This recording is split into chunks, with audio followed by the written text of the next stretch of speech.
Salut à tous, ravi de vous retrouver sur Direct Course pour évoquer ce programme du samedi 12 octobre. Le quintet se tiendra sur l'hippodrome de Maisons-Laffitte, un handicap qui s'adresse à des chevaux âgés de 3 ans. Et comme vous le savez, dans ce genre de compagnie et d'événements, des surprises ne sont jamais à exclure. Cela dit, voici ma sélection. J'ai placé en tête de mon pronostic le numéro 2, Polo, un cheval qui compte 2 places de 5e en 3 tentatives dans les quintets. Sachez également qu'il a bien fini à Longchamp dernièrement dans le prix du Nabob, une fin de course qui en dit long sur ses moyens actuels. L'assouplissement du terrain sera un avantage pour lui. Bref, j'en ai fait mon préféré, le numéro 2, Polo, présenté par une écurie toujours très efficace dans les tournois de cet acabit. Je lui poserai le 4, Rerardo, qui lui aura le désavantage de découvrir et de débuter dans les handicaps. Il dépend, cela dit, de l'entraînement de Michael Deslang, qui est toujours efficace lui aussi en pareille société. Le cheval fait preuve d'une louable régularité depuis ses débuts. 3e, 4e, 2e, certes, il aura pour lui son manque de métier, mais a priori, il a la qualité nécessaire pour y briguer d'emblée. Le 1, Zimbali, qui a gagné un quintet plus, c'était sur l'hippodrome de Cran le mois dernier, un succès qui lui a valu d'être remonté de 7 livres sur l'échelle des valeurs, en dépit de cette surcharge encourue. Je le pense capable de confirmer, tout du moins pour une place. J'ai également retenu le 5, Axelucatim. Jacques Antoniello m'en a toujours dit le plus grand bien. Son cheval lui donne raison puisqu'il reste sur 2 victoires. Il a été remonté lui aussi sur l'échelle des valeurs de 5 livres. Cela dit, il revient ici à Maisons-Laffitte avec de légitimes ambitions. Le 10, Sigma, un cheval en constant progrès, qui a remporté un handicap à Cran dernièrement, remonté de 3 kg certes, mais le lot, même si le lot la dernière fois était moins relevé que celui qu'il affronte ici, le cheval en constante amélioration devrait pouvoir confirmer en société plus relevée. Attention, c'est un bel outsider. Le 8, c'est Golden Buck, qui avait échoué dans un quintet sur l'hippodrome de Deauville, mais dernièrement à Longchamp, il a pris une bonne 4e place, c'était le 21 septembre. Jugé sur cette performance, il ne faudrait pas être étonné de le voir à l'arrivée. Le 12, c'est Beef Bar, qui avait réussi à remporter 3 réclamés consécutivement. Ensuite, il s'est essayé dans les handicaps avec plus ou moins de réussite. Un cheval qui a de la tenue, donc si on va sur l'extérieur, il devrait donc être avantagé par cette distance.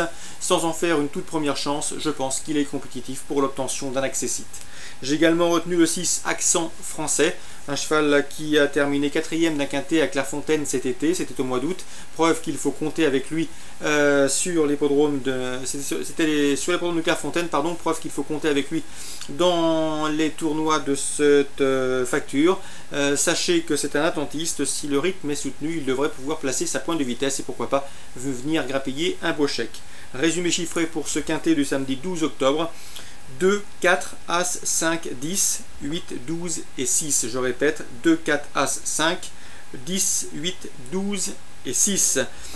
Concernant la réunion 2 sur l'hippodrome de Cabourg, j'ai ciblé essentiellement la 2e course, une épreuve qui s'adresse à la jeune génération, celle des 2 ans. J'aime beaucoup le 205 Bon Voyage, qui a effectué des débuts tout à fait satisfaisants et prometteurs sur l'hippodrome de Vibresse sur l'herbe, telle la méthode Dubois. C'est un protégé de l'écurie Victoria Dreams qui ne devrait plus tarder à ouvrir son palmarès, c'est le 205 Bon Voyage. À mon avis, ses principaux adversaires seront ses compagnons d'entraînement et de couleur, à savoir le 211 Best Friend, qui a très bien fini à l'occasion de ses débuts sur ce même hippodrome de Cabourg où il s'est classé 4e, sans que son driver ne lui donne ce jour-là une course dure, juste un parcours école. Le cheval va courir en progrès et lui aussi peut disputer la victoire. Attention aussi au 201, Boss de Baudréry, 2 courses à son actif, 2 places de 3e obtenues, et ce corde à droite, donc c'est un bon droitier, il a pour lui un peu de métier, et lui aussi peut accompagner ses compagnons d'entraînement, c'est le 205, le 211 et le 201. Selon moi, il convient de les jouer en jeu simple, mais également en pari couplé gagnant placé, 205, 211, 201. Réunion 4 sur l'hippodrome de Saint-Galmier, 2 coups de cœur à vous conseiller. Tout d'abord le 604 Vierit Charme, qui vaut à l'évidence mieux que ne l'indiquent ses derniers classements. C'est un cheval que j'avais vu gagner sur l'hippodrome de Cabourg cet été. Ce jour-là, il s'imposait très plaisamment. Sachez que contrairement à ses 2 dernières sorties publiques, il sera déféré les 4 pieds. Il est désormais sous la férule de Yannick Alain-Briand, l'écurie Victoria Dreams ayant pour habitude de lui envoyer régulièrement quelques-uns de leurs protégés. Ici, l'opposition largement dans ses cordes. Le cheval est confirmé corde à droite, il ne va donc pas être dérangé par l'hippodrome de Saint-Galmier. Le 604, Vericham, me semble être ici un lauréat en puissance. Je lui adjoindrai le 912 dans cette épreuve, c'est Team Winner, qui vient d'ailleurs de s'imposer sur ce même hippodrome de Saint-Galmier, et ce en pareille société, celle réservée aux drivers amateurs. Jean-Bernard Huppé, son amateur, était ce jour-là à son sulky. Le cheval a bien fini pour s'imposer, certes du minimum, mais avec un certain brio. On prend les mêmes et on recommence. Le protégé de Thierry Valdestin sera de nouveau confié à Jean-Bernard Huppé, un amateur émérite. Et à mon avis, dans cette épreuve, l'occasion lui est donnée de doubler la mise. Réunion 4 à Saint-Galmier, le 604 Vericham et le 912 Team Winner. Très bon jeu à tous, bon début de week-end et à demain.